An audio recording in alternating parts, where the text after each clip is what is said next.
Jadi kalau ada orang merayakan maulid malam sampai jam 12 malam, sholawatan, tapi sebelumnya tidak sholat subuh, qadha ya tidak bener lah, tidak bener. Assalamualaikum warahmatullahi wabarakatuh. Waalaikumsalam. Halo sahabat solih solihah semuanya, kembali lagi di acara Uswah Podcast bersama Ustadzah Sinta. Baik sahabat solih solihah, pada kesempatan kali ini Uspot kedatangan tamu yang sangat spesial yang akan menemani kita di acara Uspot edisi Bincang-Bincang Santai. Assalamualaikum Gus. Waalaikumsalam warahmatullahi wabarakatuh. Bagaimana kabarnya? Alhamdulillah sehat. Alhamdulillah ya.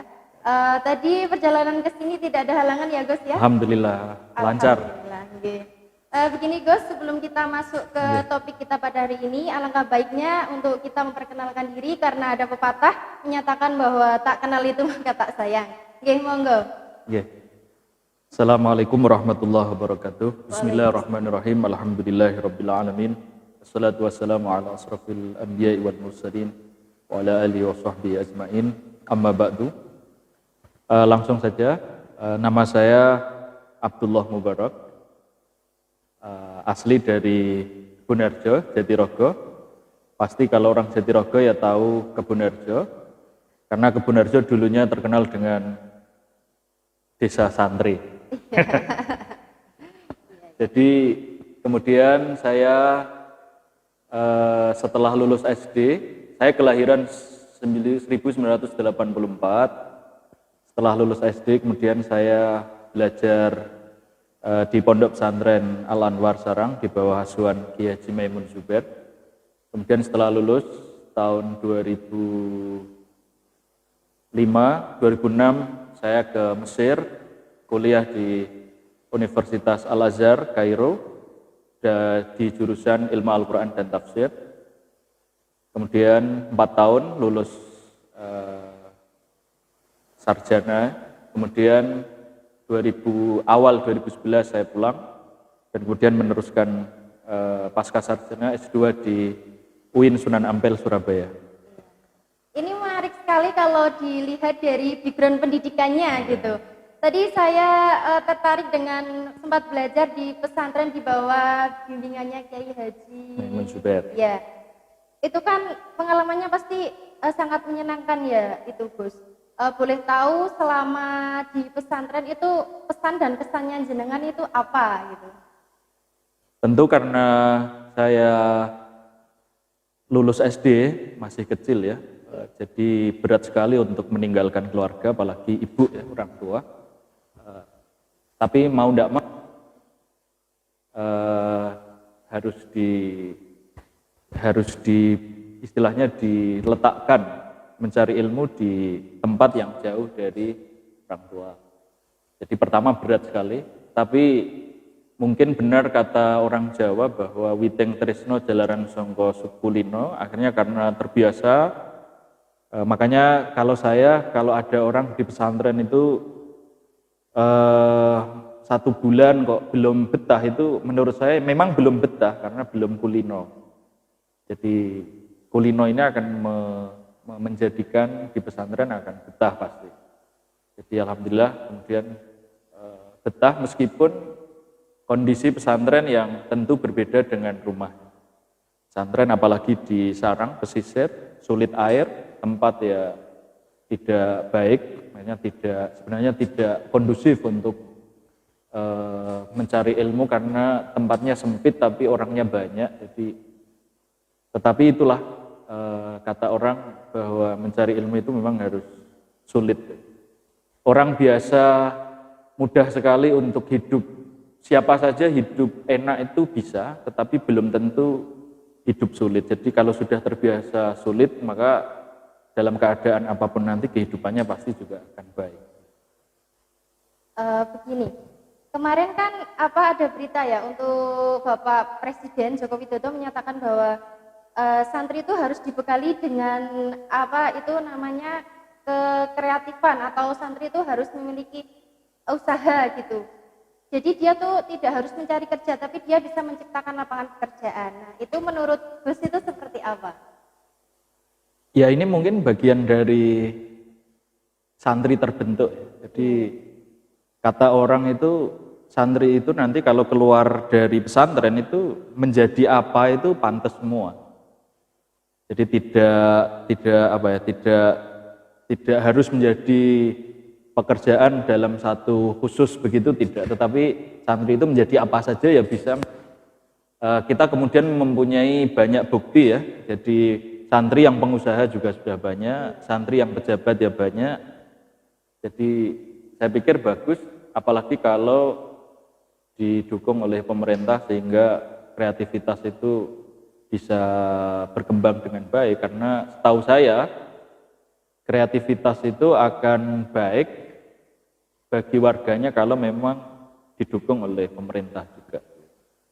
Jadi, lanjut lagi untuk background, masih di background pendidikan. Ini tadi jenengan itu nyinggung kuliah di Mesir, di Al-Azhar ya. Itu luar biasa sekali Gus, karena ya siapa sih yang nggak tahu Al-Azhar gitu. Siapa yang tidak tahu tokoh-tokoh dari sana gitu. Nah itu ceritanya bagaimana kok sampai bisa ke sana gitu Gus? Iya, mungkin ini pengalaman yang mungkin tidak tahu ya, ini bisa dicerna atau tidak, tetapi saya akan jujur bahwa kenapa saya di Mesir, sebelumnya juga tidak terpikirkan ya seperti biasa santri itu akan mengalir begitu kehidupannya. Ketika saya satu aliyah di pondok, di pesantren, itu sudah istilahnya sudah dekat dengan kiai saya. Jadi mulai satu aliyah itu ketika saya ditanya, kamu kelas berapa sekarang? Satu aliyah. Nanti kalau lulus, ya. Iya. Nah, tidak tahu kenapa jawaban saya juga iya. Begitu. Terus kiai saya bilang begini, sendirian berani? Ya saya kemudian tidak tahu kenapa. Ya saya jawab berani begitu. Karena memang benar ya, Gus. Kalau doa itu, ucapan itu adalah doa. Iya, jadi saya ke Mesir itu murni pertama kali karena diperintah oleh kiai. Itu perintah saya tidak hanya sekali, tapi 3 kali. 2 aliyah, 3 aliyah, dengan pertanyaan dan perintah yang sama. Kelas berapa? Ya, nanti berani. 3 aliyah juga begitu. Akhirnya orang tua saya ceritakan begitu, jadi kemudian ya karena tradisi pesantren, kemudian taat terhadap perintah kiai ini sehingga saya ke Mesir. Tetapi ya itu tadi ya ada keberuntungannya karena dulu zaman saya ke Mesir ada ujiannya dan alhamdulillah saya lulus ujian untuk ke Mesir. Itu sangat luar biasa sekali Gus. Untuk kegiatannya Gus ya? Kegiatan akhir-akhir ini yang apa jenengan adakan itu ada nggak? Kegiatan saya itu selama ini, apalagi di pandemi ini, tentu selain saya ngajar sebagai dosen, tentu karena pandemi ya di pandemi awal dulu setahun maka saya kesibukannya ngajar tetapi ya online. Karena mau tidak mau harus online, jadi kesibukan saya hanya ngajar atau ngaji bersama santri begitu, dan meneruskan ngaji-ngaji dulu bapak saya. Jadi hanya begitu saja. Kegiatan saya selama ini hanya begitu, ngajar, ngaji, dengan meneruskan ngaji-ngaji bapak saya, hanya begitu saja. Ini berbicara mengenai kegiatan ya Gus. Kemarin ini kan di Al-Uswa sendiri tuh mengadakan sebuah acara yaitu Maulid Nabi. Nah, ini kira-kira mesti kan ada yang tanya gitu ya, asal usulnya dari Maulid Nabi. Sebenarnya siapa sih pencetus orang yang pertama kali merayakan Maulid Nabi itu siapa? Ini pertanyaan yang siapa yang merayakan Maulid itu? Ya pertanyaannya tergantung orang yang memandangnya ya. Apa Maulid itu dirayakan atau tidak, perayaannya bagaimana, itu jawabannya pasti berbeda-beda. Dan itu biasa, berbeda pendapat itu biasa. Nah, bagi yang merayakan Maulid, tentu yang merayakan pertama ya Nabi sendiri. Tapi merayakannya tentu tidak seperti yang kita rayakan di Indonesia ini. Misalnya ada Nabi Muhammad itu pernah ditanya, ya Rasulullah, wahai Rasulullah, kenapa engkau itu kalau hari Senin itu kok puasa? Jawabannya Rasulullah, karena fihi yauma wulidtu. Karena di hari Senin itu saya lahir. Maka bagi ulama mengatakan bahwa Rasulullah puasa di hari Senin itu adalah sebagai perayaan hari lahirnya. Rasulullah merayakan hari lahirnya dengan berpuasa, begitu. Berpuasa. Nah itu bagi yang berpendapat bahwa lahirnya Rasulullah itu harus dirayakan. Tetapi kalau perayaan secara meriah begitu ya, ya pasti kita sudah tahu semua bahwa dulu ada di Mesir itu, di dinasti Fatimiyah, ada namanya Khalifah Mu'iz Lidinillah. Itu pertama kali yang merayakan, kalau dalam sejarah-sejarah pasti Khalifah Mu'iz inilah yang pertama kali merayakan Maulid. Tapi tidak lama. Yang akhirnya Maulid ini, perayaan ini diteruskan oleh Salahuddin Al-Ayyubi. Jadi kalau ditanya bagaimana perayaannya, tentu ya berbeda dengan perayaan yang dirayakan oleh orang-orang Indonesia. Tetapi intinya, kenapa Salahuddin Al-Ayyubi itu dulu merayakan? Karena orang itu di masa Salahuddin Al-Ayyubi, orang pasti sudah tahu ya, Salahuddin Al-Ayyubi adalah orang yang pernah melawan orang-orang non-muslim dalam perang salib. Dan itu mulai semangat orang Islam untuk berperang itu turun. Waktu zaman sahabat itu kalau perang, itu ketika diperintahkan Rasulullah untuk perang, misalnya diajak Rasulullah untuk perang, itu tidak berpikir secara matematik. Jadi meskipun pasukannya sedikit, senjata perangnya juga tidak memadai, tapi kalau sudah diperintah Rasulullah kita harus perang, maka itu tidak berpikir matematik. Ini nanti secara matematik kalah kita, tidak berpikir, sahabat tidak berpikir begitu. Berpikirnya adalah bahwa ini perintah Rasulullah yang harus ditaati apapun itu, kalah menang. Makanya zaman sahabat ya, orang-orang kuno dulu, perang itu apapun hasilnya pasti menang. Menang. Kalau mati syahid, kan menang. Jadi dalam keadaan apapun pasti menang. Tetapi semangat ini itu kemudian luntur. Yaitu ketika Islam itu bisa menguasai pusat Katolik, yaitu di Spanyol. Jadi bayangkan ya, Spanyol itu bisa dikuasai oleh umat Islam. Dan itu pusat Katolik. Sampai sekarang masih ada perayaannya itu. Nah, orang Katolik kemudian memikirkan apa ini yang bisa membuat orang Islam bisa semangat kalau berperang. Kalau ingin menaklukkan itu pasti orang Islam itu meskipun pasukannya sedikit tapi menang. Maka kemudian dicari, inilah kemudian pertama kali Quran itu diterjemah, karena orang Spanyol tentu tidak paham Al-Quran yang berbahasa Arab. Kemudian Al-Quran diterjemah sehingga ketahuan bahwa semua ajaran Islam itu sumbernya adalah Al-Quran. Nah maka kemudian muncullah ada peperangan namanya Ghazwul, perang pemikiran, bahwa orang Islam tidak bisa dikalahkan dengan senjata. Karena semangat yang begitu itu tadi. Tidak bisa dikalahkan dengan senjata. Dia kesimpulannya, orang-orang orientalis ini kesimpulannya adalah orang Islam akan kalah ketika tidak taat terhadap ajaran-ajarannya. Sehingga mulailah kemudian orang Islam disibukkan dengan sesuatu apapun yang menjadikan orang Islam tidak taat terhadap ajaran-ajaran. Sehingga dalam perang sekalipun semangat ini kemudian turun.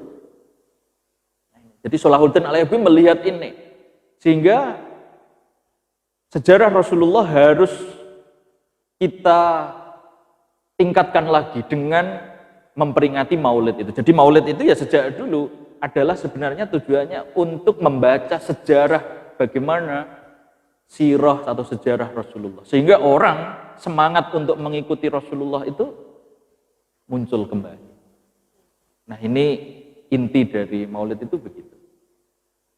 Begini, dari masyarakat Indonesia kan kebanyakan Muslim dan Muslimah. Iya. Bagaimana arti dari Maulid Nabi itu untuk seorang Muslim? Yaitu sebenarnya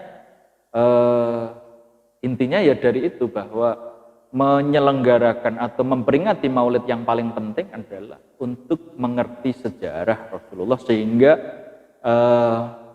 orang Muslim atau Muslimah itu mengikuti apa yang sudah dicontohkan oleh Rasulullah. Tetapi ya memang harus pinter. Maksudnya begini, orang itu tidak bisa hidup seperti Rasulullah hidup. Tidak bisa. Dengan sejarah, kita akan mengerti bagaimana metode atau cara Rasulullah hidup. Kita tidak bisa hidup seperti Rasulullah, tapi kita harus tahu caranya. Makanya kita harus belajar untuk mengerti sejarah ini. Saya contohkan biar mudah ya. Mudah, pemahamannya biar mudah. Rasulullah itu hidupnya miskin. Berarti kita kan kemudian bisa saja menyimpulkan berarti orang kaya tidak mengikuti Rasulullah karena orang kaya hidupnya tidak seperti hidupnya Rasulullah.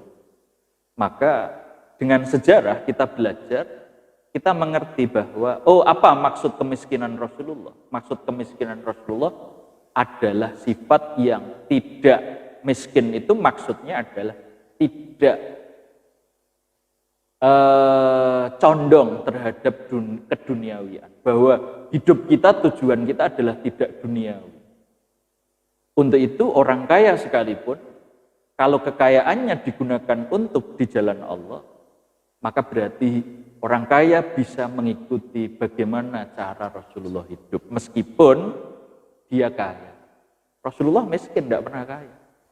Tapi berarti kan kasihan nanti orang kaya, tidak bisa mengikuti hidupnya Rasulullah. Kan begitu. Maka kita harus tahu bagaimana cara Rasulullah hidup. Apalagi kalau ada permasalahan-permasalahan di dunia sekarang ini, apalagi di masa sekarang yang di masa Rasulullah itu tidak ada. Sehingga kita harus tahu bagaimana metode Rasulullah hidup.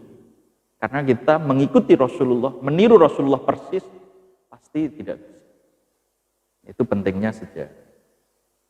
Selanjutnya masalah hukumnya. Ya. Bagaimana hukum menyelenggarakan Maulid Nabi dalam Islam? Ya, mungkin sudah saya singgung tadi ya, bahwa hukum itu tentu akan berbeda-beda, pasti berbeda. Karena perbedaan itu kalau dalam Islam ada dua. Jadi kalau perbedaan itu ada dua. Ada perbedaan yang kontradiksi, benar salah. Kalau ini benar berarti yang lain apa? Salah. Tapi ada perbedaan yang benar semua? Terbayangkan nggak? Ada perbedaan yang benar semua? Enggak. Saya contohkan lebih mudah, misalnya 10 itu bisa 1 tambah 9, bisa 2 tambah 8, bisa 3 tambah 7. Bisa 4 tambah 6, bisa 5 tambah 5. Ini benar semua. Berarti itu ya, sama seperti pola pikirnya anak IPS kalau gitu. Gitu ya? Iya, kalau anak IPA kan mungkin 1 tambah 1 mesti 2 gitu. Tapi kalau anak IPS kan 1 tambah 1 bisa jadi. Nah ya, dalam ajaran Islam, berbeda pendapat itu ada dua. Berbeda pendapat yang kontradiktif. Dan itu biasanya dalam permasalahan-permasalahan akidah pokok. Allah itu satu, kalau ada yang menjawab tidak satu, maka salah. Islam itu agama yang paling benar, kalau ada yang menjawab yang lain, maka salah. Perbedaan yang bisa benar semua, itu biasanya kemudian dalam permasalahan, istilahnya kalau dalam kitab disebut permasalahan cabang agama, tidak permasalahan pokok agama. Itu misalnya. Nah, kalau menurut saya, Maulid ini terkait hukumnya itu ya perbedaan yang ini adalah dalam masalah cabang agama. Jadi tergantung di mana sisi yang melihat. Misalnya ya, kalau ada yang mengatakan maulid itu tidak boleh, itu pasti alasannya karena dalam Quran tidak ada dalilnya. Satu. Yang kedua, Rasulullah tidak melakukannya. Satu, itu dua lah, pasti begitu. Tapi bagi yang memperbolehkan, maulid itu boleh. Alasannya apa? Apakah ada dalilnya? Ada. Apa? Ya Al-Quran.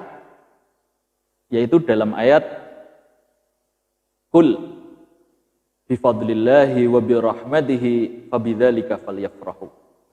Saya lupa ini surat apa, ayat berapa, tapi saya yakinkan ini Quran.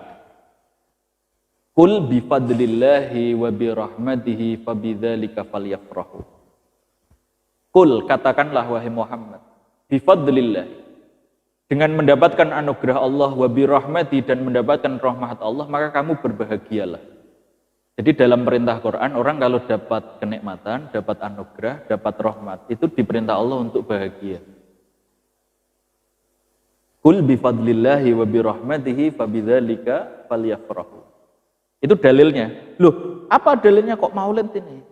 Nah, maka bagi orang ulama itu berpendapat bahwa tidak ada anugerah dan rahmat yang paling besar melebihi lahirnya Rasulullah. Sehingga dalilnya Quran. Jadi bagi yang membolehkan maulid itu, dalilnya apa? Dalilnya Quran. Yaitu ayat itu tadi.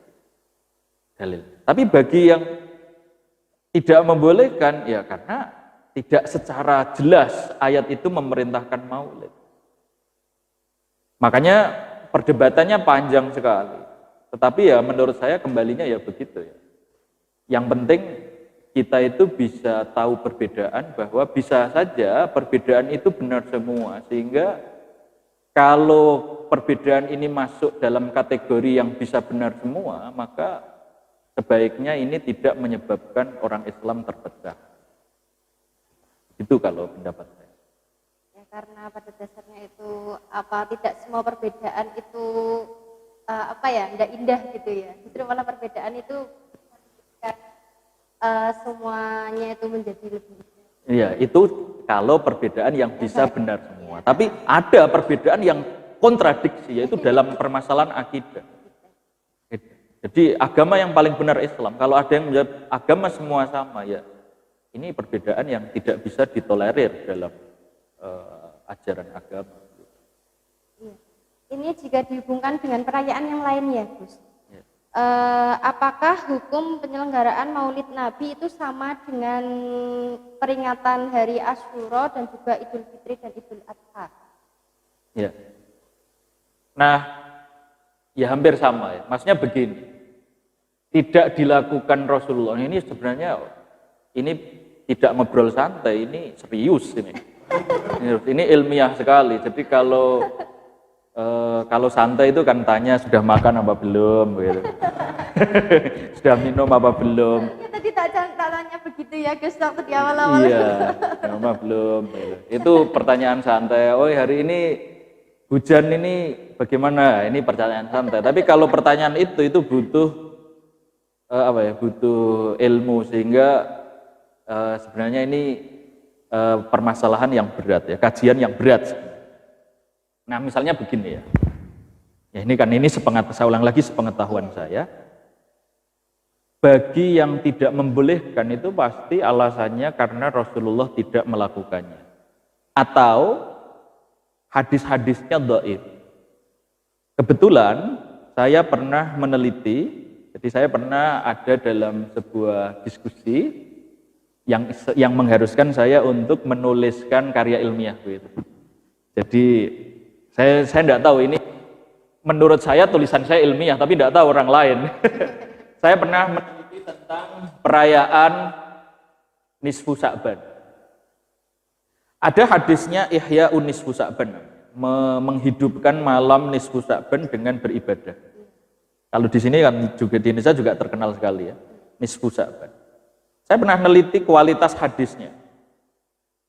Ditemukan bahwa hadis tentang menghidupkan Nisfu Sa'ban ini itu ada 3. dengan riwayat yang berbeda-beda. Dan semuanya dhaif. Semuanya dhaif. Sekali lagi ini sudah saya teliti, semuanya dhaif. Tapi kan ada kaidah dalam dunia hadis. Jadi misalnya begini, hadis yang dhaif itu belum tentu tidak dari Rasulullah. Makanya ini berat ya. Ini berat ya. Ini kajian yang berat. Jadi hadis itu dhaif dalam semua kajian ilmu hadis. Itu tidak kemudian langsung hadis dhaif itu tidak dilakukan, tidak diamalkan, tidak. Karena hadis dhaif itu belum tentu itu bukan dari Rasulullah. Saya contohkan begini. Dalam dunia hadis, orang yang terkenal berbohong, misalnya ada nama A, dia terkenal bohong sekali. Dia ketika meriwayatkan hadis, itu menurut ulama hadis, hadisnya langsung dhaif. Karena dia adalah orang yang terkenal bohong. Tapi kalau ilmu logikanya kan tidak. Tidak mungkin orang yang terkenal bohong itu namanya bohong terus. Pasti dia ada jujurnya. Dan bisa saja ketika dia meriwayatkan hadis itu sedang jujur. Jadi karena dia terkenal bohong, maka hadis itu tidak diterima. Tapi bisa saja ada kemungkinan ketika itu dia sedang jujur. Karena tidak semua orang bohong itu selalu bohong. Tidak semua orang jahat itu selalu jahat. Pasti ada sisi baik. Sehingga dalam dunia hadis ada kaidah begini. Ada kaidah begini. Hadis dhaif di dalam permasalahan keutamaan amal itu boleh diamalkan. Itu kaidah. Hadis dhaif hanya tidak boleh diamalkan ketika dalam permasalahan akidah. Misalnya saya contohkan. Ihya'u nisfi Sa'ban, menghidupkan nisfu Sa'ban itu pasti dengan, bisa saja dengan membaca Quran malam, dengan sholat tahajud malam. Apa salahnya orang tahajud? Apa salahnya orang membaca Quran? Itu yang disebut fadhailul a'mal, keutamaan amal. Misalnya yasinan, tahlilan. Ada yang mengatakan itu hadisnya dhaif atau tidak dilakukan oleh Rasulullah. Orang baca yasin, apa buruknya? Orang baca tahlil, yang ada di tahlil itu kalimat-kalimat yang baik, apa buruknya? Itu yang disebut kalau dalam dunia hadis fadhailul a'mal. Jadi hadis dhaif dalam fadhailul a'mal, keutamaan amal, itu boleh diamalkan. Karena melihat itu tadi, ini secara ilmiah. Lalu kemudian ini tidak dilakukan Rasulullah. Nah maka dalam kajian yang ilmiah, ini ilmiah lagi, serius lagi, kalau ada orang yang mengatakan bahwa amal ini tidak dilakukan oleh Rasulullah maka tidak boleh diamalkan, itu kalau dalam dunia pencarian hukum itu agak kurang tepat. Karena Rasulullah tidak melakukan itu tidak bisa dijadikan dalil. Justru karena Rasulullah tidak melakukan, maka kita harus mencari dalil. Untuk itu ulama dalam dasar hukum itu, bisa saja hukum itu di Quran tidak ada, bisa saja Quran itu di hadis tidak ada, maka pakai hukum ijma', bisa pakai hukum qiyas. Jadi Rasulullah tidak melakukan, itu tidak bisa dijadikan sebuah dalil. Ini kalau saya contohkan, dalam dunia perempuan misalnya, jenengan kan perempuan, saya contohkan. Setahun jenengan, minimal hamil berapa bulan? Masa sih? Hamil itu minimal berapa bulan? Masa? Hamil minimal. Ada loh yang lahir 8 bulan. Ya kalau dalam ilmu ilmiahnya kan seperti itu, 9 bulan 10 hari. Itu kebiasaan. Iya. Kalau dalam haid itu kan ada minimal, kebiasaan, ada maksimal. Amin. Kalau saya tanya, Dulu kalau saya ceritakan misalnya dulu zaman Sayyidina Ali, Khalifah Ali, itu ada suami istri yang istrinya hamil, umur hamilnya 6 bulan sudah melahirkan. Semuanya umur 6 bulan, semuanya menganggap bahwa perempuan ini zina karena 6 bulan kok sudah melahirkan. Dilaporkan sama Khalifah Sayyidina Ali. Sayyidina Ali, ini ada perempuan baru 6 bulan menikah sudah melahirkan. Baru 6 bulan hamil sudah melahirkan. Ini pasti zina Sayyidina Ali. Apa jawabannya Sayyidina Ali? Tidak. Karena menurut Quran, tidak ada hukum Quran minimal hamil, tidak ada. Secara jelas. Tapi Sayyidina Ali bisa pengetahuan dari karena taunya Quran. Oleh Sayyidina Ali itu orang hafal Quran, orang yang paling tahu Quran. Di antara sahabat yang paling tahu Quran. Itu bisa menemukan teori bahwa minimal hamil 6 bulan. Minimal hamil 6 bulan. Dari mana? Ya ayatnya dibaca. Bahwa misalnya, ini kan perempuan jenengan, saya tanya. Dalam Quran itu disebutkan semua proses mulai lahir bayi, nyusui, sampai dia dilepaskan dari menyusui itu berapa tahun? 2 tahun kan? 2 tahun. Jadi selama 2 tahun. 2 tahun berapa bulan? 24 bulan. 24 bulan berarti ulang lagi 2 tahun.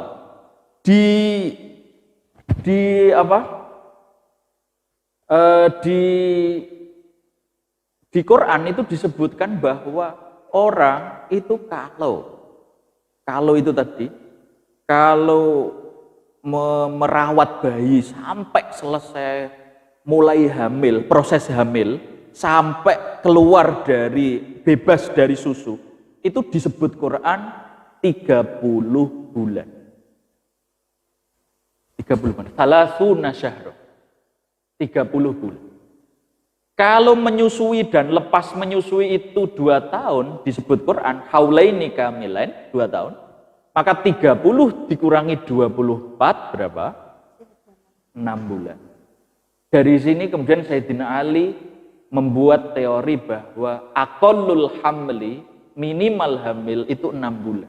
Tidak disebutkan secara shar'i dalam Quran. Kalau sampean mengatakan bahwa minimal orang hamil itu 6 bulan, tidak ada dalil Qurannya secara jelas, tidak ada. Tapi itu penemuan Sayyidina Ali. Ini ilmu baru lagi. Itu disebutkan. Jadi saya ulang lagi, hukum menurut Imam Syafi'i, hukum itu pengambilannya bisa ada 4 itu yang terkenal kali Imam Syafi'i.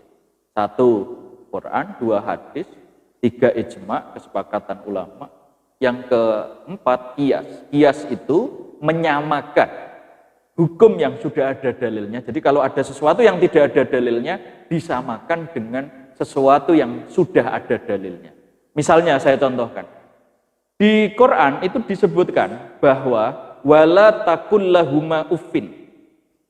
Kamu kalau berbicara dengan orang tua kamu itu tidak boleh, haram berbicara dengan keras. Nah sekarang saya tanya, memukul orang tua boleh enggak?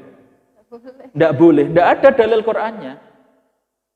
Memukul orang tua hukumnya haram, itu tidak ada dalil Qurannya, tidak ada. Sehingga dalam hukum itu dikiaskan. Wong berpatah kasar saja tidak boleh kok, apalagi memaki-maki orang tua. Memaki orang tua ada dalilnya, memukul tidak ada dalilnya. Itu kias contohnya. Nah itu hukum. Jadi membuat hukum itu sulit sekali, sulit sekali. Sulit sekali. Tanya dokter, aku minimal hamil berapa bulan? Iya. Oh iya kan, ya barangkali sudah tahu karena umum itu. Kayak hamil itu kan umumnya, ya pasti ketika saya tanya kalau orang nggak tahu itu pasti jawabannya 9 bulan. Padahal yang 7 bulan lahir saja ada. Itulah yang berpatokan dengan yang dilihat. Gitu. Iya, karena efeknya nanti apalagi kalau hamil ya, efeknya apa tidak. Jadi orang kemudian harus tahu persis hukum ini, karena menuduh orang zina tanpa bukti itu juga tidak boleh. Sehingga harus hati-hati betul. Hati-hati. Lanjut, nggih, lanjut ya. Enggak. Itu kan tadi timbul dari masyarakat gitu loh Pak. Tadi baca kan mesti kan ada pertanyaan seperti itu. Lanjut lagi ya Gus. Iya. Pertanyaan selanjutnya itu mengenai itu. Peringatan Maulid Nabi tidak hanya seremonial tapi lebih pada meneladani kehidupan sehari-hari Rasulullah. Nah, pernyataan tersebut menurut Gus Barok itu seperti apa? Iya. Tentu ini karena di Indonesia itu mayoritas ya, yang dibaca dalam perayaan Maulid itu yang berbahasa Arab dan mayoritas tidak paham. Padahal sekali lagi inti dari perayaan Maulid itu ya untuk meneladani, mengerti sejarah Rasulullah. Nah, ini serius lagi. Sampean akan tahu betapa bahayanya orang yang tidak tahu sejarah. Bahaya sekali. Misalnya begini. Islam, Nabi Muhammad itu adalah biasa dicela, dihina oleh orang lain. Dalam sejarahnya Islam seringkali dihina juga, Rasulullah seringkali juga dihina. Apalagi dari orang-orang kafir dulu. Maka bagaimana mungkin? Nah ini pentingnya sejarah. Kenapa sejarah itu harus dikaji, harus dipelajari? Bagaimana mungkin orang bisa membanggakan, apalagi bisa membela Islam kalau tidak tahu sejarahnya? Bagaimana mungkin orang bisa membanggakan Rasulullah, membanggakan Nabi, atau bahkan bisa membelanya kalau dia tidak tahu sejarah? Tidak mungkin. Bagaimana orang bisa ikut Rasulullah kalau tidak tahu sejarahnya? Nah, maka dalam perayaan Maulid itu, ya mungkin kurang tepatnya yaitu tadi, yang dibaca sejarah Rasulullah itu bahasa Arab dan orang jarang yang paham. Sehingga orang kemudian dalam perayaan Maulid itu hanya euforianya saja. Hanya istilahnya tadi bahasanya pertanyaannya hanya seremonialnya saja. Tetapi bagi ulama itu ya tidak apa-apa. Kenapa? Karena itu sudah bentuk kecintaan. Kecintaan kepada Rasulullah itu bentuknya bisa begitu. Sampeyan kalau pengen tahu ya, banyak orang Islam itu mengatakan begini, saya kangen Rasulullah. Itu kalau dinalar kan tidak masuk akal. Orang kangen itu harusnya pernah ketemu. Wah, ini tidak pernah ketemu kok kangen. Makanya iman itu seringkali mengimani sesuatu yang tidak masuk akal seperti itu. Makanya Rasulullah dulu pernah menangis dengan mengatakan ahibbai, wahai orang-orang yang mencintai saya. Jawabnya sahabat, wahai Rasulullah, apakah kami ini bukan ahibba itu yang kamu cintai itu? Jawabannya Rasulullah, tidak. Kamu adalah sahabat saya. Orang yang mencintai saya itu adalah orang yang tidak pernah bertemu saya, orang yang tidak pernah melihat saya, tapi iman kepada saya. Rasulullah kemudian mengatakan, fatuba, itulah orang yang beruntung. Orang yang tidak pernah melihat, orang yang tidak pernah bertemu, tetapi iman kepada Rasulullah. Kecintaannya begitu luar biasa. Makanya mendapatkan cinta saja ini penting. Karena kalau dalam dunia ibadah ya, sampai saya tanya lagi, ibadah itu yang baik, itu ibadah dengan cara apa? Kalau bingung jawabannya, saya kasih clue lah. Bisa saja orang itu beribadah karena ya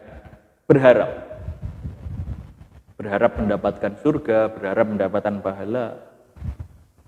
Tapi ada juga orang yang beribadah karena takut neraka, takut. Kalau saya tanya, beribadah dengan berharap, dengan beribadah dengan takut, itu lebih baik mana? Beribadah dengan takut. Karena kalau dia dengan takut kan pasti kan dia mikir, jangan sampai saya ini berbuat dosa. Gitu. Iya, kalau menurut jenengan saja lebih baik beribadah dengan apa? Takut. Nah, tapi kalau menurut ulama itu lebih baik beribadah dengan berharap. Kenapa? Karena berharap itu positif, takut itu negatif. Berarti saya bukan orang yang terlalu memikir yang negatif tinggi. Iya. Jadi orang kalau berharap berarti kan positif. Iya. Takut itu negatif. Jadi harus itu ya merubah mindset ya guys. Iya, tetapi saya ulangi lagi, ada yang bisa mengumpulkan ibadah yang dua itu dalam satu waktu. Dengan cara ibadah dengan cinta, senang. Orang cinta dengan kekasihnya, dia akan selalu berharap dekat dan selalu takut untuk jauh. Dalam itu. Baik. Makanya serius. Serius. Jadi cinta ini bagi menurut sebagian ulama ya, ini adalah tingkat keibadahan orang kalau tidak itu adalah sebenarnya tingkat tertinggi. Jadi untuk mendapatkan kecintaan ini sulit sekali, harus berusaha itu. Nah, jadi kalau ada orang yang merayakan ini, paling tidak itu adalah bentuk kecintaan kepada Rasulullah. Yang saya ulang lagi, untuk mendapatkannya itu sulit sekali. Sulit. Makanya kemudian ya enggak apa-apa lah, enggak paham. Sama seperti orang baca Quran enggak paham. Padahal Quran itu tidak hanya bisa mensyafaati, tetapi Quran itu bisa melaknat. Itu daunnya. Quran itu bisa bermanfaat untuk kamu, tapi bukan laknat terhadap kamu. Kalau misalnya ada orang yang baca Quran, tahu isinya, tapi tidak melakukannya. Tapi orang kalau baca Quran tidak paham, itu ya tetap tidak apa-apa. Tidak pahamlah, tapi seneng baca Quran. Itu kan jadi dari Maulid ya seharusnya mengikuti Rasulullah sebagai uswat. Nah, ini al-uswah sebagai suri tauladan yang baik. Sebenarnya mengikuti contoh-contoh yang sudah dicontohkan oleh Rasulullah. Makanya menurut ulama yang paling penting mengikuti Rasulullah itu ada dalam dua hal saja. Satu dalam akhlak. Maka orang harus tahu sejarah bagaimana akhlaknya Rasulullah. Misalnya saya contohkan akhlaknya Rasulullah itu misalnya al-qanaah, terima. Apapun yang terjadi, apapun yang diberikan oleh Allah, terima. Rasulullah menerima makanan, pakaian yang ada. Ada sebagian anak atau sebagian orang mungkin tidak bisa menerima makanan. Ini lawe kok ini kok makanya begini. Rasulullah akan selalu menerima apapun makanan, pakaian yang dimilikinya, yang ada. Rasulullah tidak pernah meminta sesuatu yang sudah hilang. Itu contoh-contoh akhlak Rasulullah. Karena Rasulullah seperti dawuhnya Rasulullah, bahwa Rasulullah diutus adalah untuk menyempurnakan akhlak. Ini yang paling penting kalau ada orang merayakan Maulid malam sampai jam 12 malam sholawatan, tapi sebelumnya tidak sholat subuh, qadha ya tidak bener lah, tidak bener. Tidak benar. Lanjut lagi ya Gus. Ya. Kita berbicara mengenai hikmah. Hikmah apa sih yang bisa dipetik untuk generasi yang serba digital di era seperti ini? Itu seperti apa? Hikmah dalam hal apa? Hikmah dalam melakukan atau memperingati Maulid Nabi. Ya itu mungkin dari semua yang saya sampaikan tadi ya bisa disimpulkan sudah, yaitu adalah bentuk kecintaan.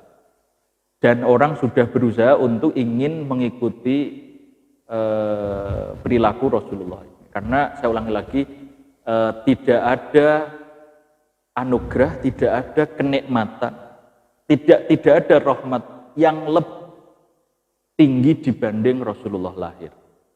Nggak ada. Hanya itu yang menjadikan bahwa Maulid ini dirayakan. Meskipun itu tadi ya, asal usul Maulid itu adalah untuk agar memberikan semangat kepada pasukan, karena semangat perangnya tidak seperti orang-orang dulu. Orang sekarang pun begitu. Kalau saya diajak perang itu, wah gimana ya?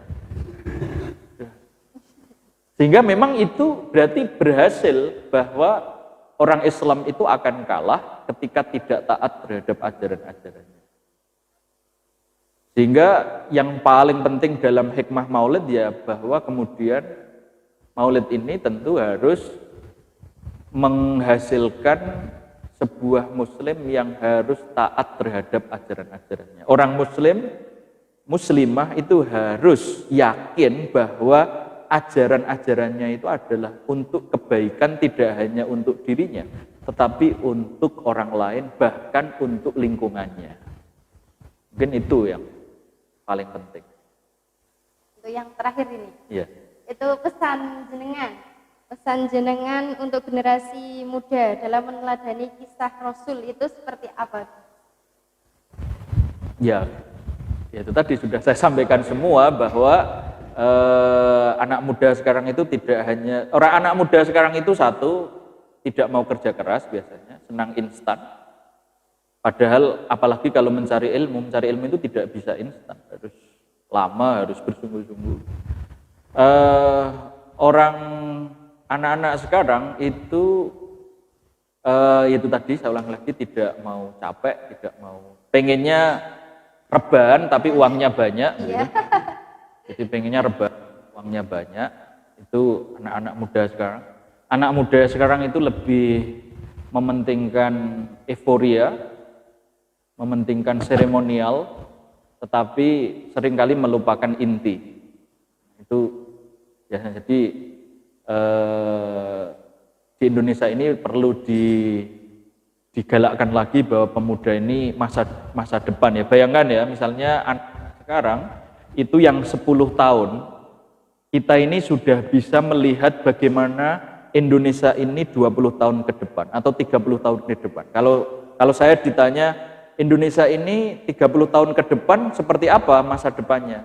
Lihatlah anak-anak yang umur 10 tahun sekarang. Bagaimana keadaannya? Karena dia adalah masa depan. Jadi sekali lagi kita sebagai orang tua itu juga harus mengajarkan bahwa lingkungan itu mempengaruhi untuk mengajarkan anak itu terbiasa dengan lingkungan yang penuh dengan ilmu begitu. Jadi tidak hanya euforia, tidak hanya main-main. Itu menurut saya pesannya hanya begitu. Sudah terus untuk pertanyaan tentang Maulid Nabi. Iya. Tapi begini, dari Al-Ustaz sendiri kan mengadakan, mumpung ada jenengan ya sekalian saya tanyakan, mengadakan suatu program yaitu wakaf. Nah, sebenarnya ini benefitnya atau keutamaan dari wakaf itu apa? Ya kalau dalam fikih misalnya wakaf itu, misalnya kalau tanah itu dibeli atas dasar wakaf, maka wakaf itu memang harus sesuai dengan orang yang mewakafkan tujuannya untuk apa. Harus digunakan itu. Makanya biasanya dalam susunan wakaf itu ada istilahnya namanya nadhir, orang yang melihat apakah tanah ini sudah disesuaikan dengan tujuan wakaf ataukah tidak. Makanya kalau dalam fikih wakaf itu tidak milik pribadi. Wakaf itu harus tidak boleh dijual, tidak boleh ditransaksikan apapun bentuk transaksinya. Dia harus disesuaikan dengan tujuan itu diwakafkan. Dan tujuan wakaf pasti adalah pasti untuk ibadah, untuk kebaikan. Tidak ada ceritanya wakaf tanah untuk keburukan, tidak ada. Nah, ada ayat begini, dan itu dilakukan oleh orang-orang Islam dulu. Ada ayat itu begini, wala tuhillu sya'irallahi wala syahrul harama walal hadya walal qala'id. Orang-orang beriman itu diperintahkan oleh Allah ketika dulu ya, ketika masuk di Masjidil Haram, di Baitul Haram, di Mekah, itu ada hal-hal yang diharamkan oleh Allah dan itu tidak boleh dilakukan. Yang diharamkan itu apa? Satu, ketika orang haji itu tidak boleh berburu. Jadi orang kalau haji sedang ihram, haji atau ihram umroh, itu berburu itu tidak boleh. Karena kita tahu ya, di Mekah itu padang pasir. Orang kalau makan ya harus berburu dulu. Makanya di Mekah itu, di Arab itu ada senjata, pedang itu dua. Pedang untuk perang, pedang untuk bepergian. Jadi bepergian ya bawa pedang, tapi itu bukan untuk perang. Bayangkan di padang pasir kalau dia bepergian, kalau tidak bawa pedang untuk bepergian bagaimana makannya? Jadi bagi orang Arab dulu ketika ke Mekah misalnya dilarang berburu itu adalah satu hal yang menyulitkan sekali. Jadi yang dilarang adalah berburu. Yang kedua, wala syahrul haram. Perang di bulan yang dimuliakan oleh Allah. Seperti yang kita ketahui, bulan yang dimuliakan oleh Allah itu ada 4. Yang ini tidak boleh perang, kecuali diperangi. Bulan 4 ini 3 berturut-turut, 1 sendirian. Yang berturut-turut adalah Dzulqa'dah, Dzulhijjah, Muharram, dan yang keempat adalah Rajab. Tahu ya Dzulqa'dah itu? Kalau dalam bahasa Jawa mungkin Dzulqa'dah itu selo. Dzulhijjah besar, Rajab ya Rajab. Itu 4 bulan yang zaman dulu sekalipun itu orang tidak boleh perang. Perang kok memasuki bulan ini berhenti. Istilahnya kalau mungkin orang sekarang genjatan senjata, harus berhenti. Harus genjatan senjata, harus berhenti, tidak boleh. Wala syahrul haram, walal hadiah. Nah ini hadiah. Hadiah itu adalah sesuatu harta yang dihadiahkan untuk Masjidil Haram. Jadi tabiat orang itu pasti suka kalau hartanya itu dia melihat bahwa hartanya itu digunakan untuk beribadah kepada Allah. Kalau ada orang yang tahu hartanya digunakan untuk ibadah pada Allah kok enggak senang, ini ya perlu dipertanyakan orangnya. Namanya hadiyu. Dan itu sulit sekali.